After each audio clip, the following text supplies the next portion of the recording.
පළාත් කෘෂි කර්මාන්තයට නව පණක් ලබා දෙමින් වැලිගම සහ වැලිපිටිය ප්‍රාදේශීය ලේකම් කොට්ටාසයන්හි දහස් සංඛ්‍යාත ගොවි ජනතාවගේ දීර්ඝකාලීන අපේක්ෂාවන් ඉෂ්ට කරමින් ඓතිහාසික ඉල්වත් අමුණ ප්‍රතිසංස්කරණ ව්‍යාපෘතියේ ප්‍රථම අදියර පසුගියදා ආරම්භ වුණා.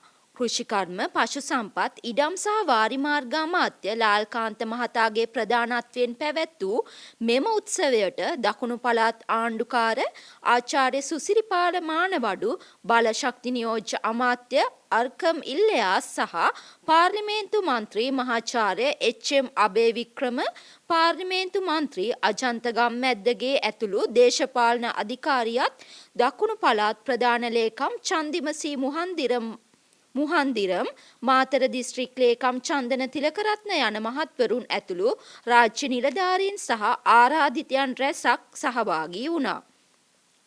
දකුණු පළාත් වාරිමාර්ග දෙපාර්තමේන්තුව සහ ජාතික ජල සම්පාදන හා ජල අපවාහන මණ්ඩලය එක්ව ක්‍රියාත්මක කරන මෙම ව්‍යාපෘතිය සඳහා රුපියල් මිලියන 594.3ක පිරිවැයක් ඇස්තමේන්තු කර ඇත.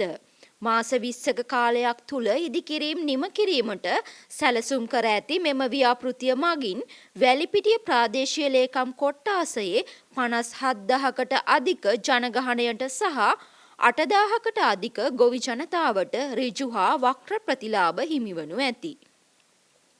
1952 වර්ෂයේදී ආරම්භ කරන ලද ඓතිහාසික ඉල්වත් අමුණ යටතේ වැලිගම ප්‍රදේශයේ බොරාල, පළල්ල, ජඹුරගොඩ බටහිර, ජඹුරගොඩ නැගෙනහිර, වැලිපිටිය, පාදිලි, කොක්මාදුව, සහබන්දු, කොක්මාදුව නලවන යන වසම්ද ගාල්ල දිස්ත්‍රික්කයේ හොරදුගොඩ, ඇල්ලගොඩ සහ කෝදාගොඩ යන ග්‍රාම නිලධාරී වසම්ද පෝෂණය වෙනවා. අක්කර 3000කට අධික මඩ කුඹුරු යායක් සහ කොරටු අක්කර 62ක් වගා කරන ගොවි පවුල් 2000කට ආසන්න ප්‍රමාණයකට මෙයින් සේවය සැලසෙනවා. 1987 දී පළාත් වාරිමාර්ග දෙපාර්තමේන්තුවට පැවරීමෙන් පසු 2006-2007 කාල සීමාවේදී නඩත්තු සේවකයන් විශ්‍රාම යාම සහ 2017 වසරේ පැවති ගංවතුරු විවසනයන් හමුවේ මෙම අමුණ දැඩි ලෙස අක්‍රීය තත්ත්වයට පත් වුණා.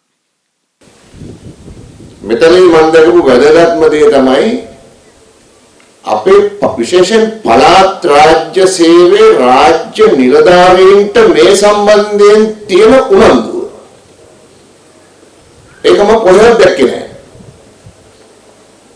රාජ්‍ය නිලධාරීන් ගොඩක් කතා කරා. හිටපු අය, ඉන්න අය ගොඩක් කතා කරා මේ වැඩේ පටන් ගැනීමට පටන් අරගෙන ප්‍රදේශයේ අපේ ගොවි ජනතාවට මේකේ ප්‍රතිඵල ඊළඟට පානීය ජල අවශ්‍යතාවයේ තියෙන අයට ඒකේ ප්‍රතිඵල ලබා දෙන්න මේ රාජ්‍ය නිලධාරී මහත්මයාන් කොච්චර උනන්දුවකින් කැපවීමකින් වැඩ කරලා තියනවාද කියන එක හොඳට පේන්න ලැබෙන්න තිබ්බා. ඒක ලොකු සතුටක්.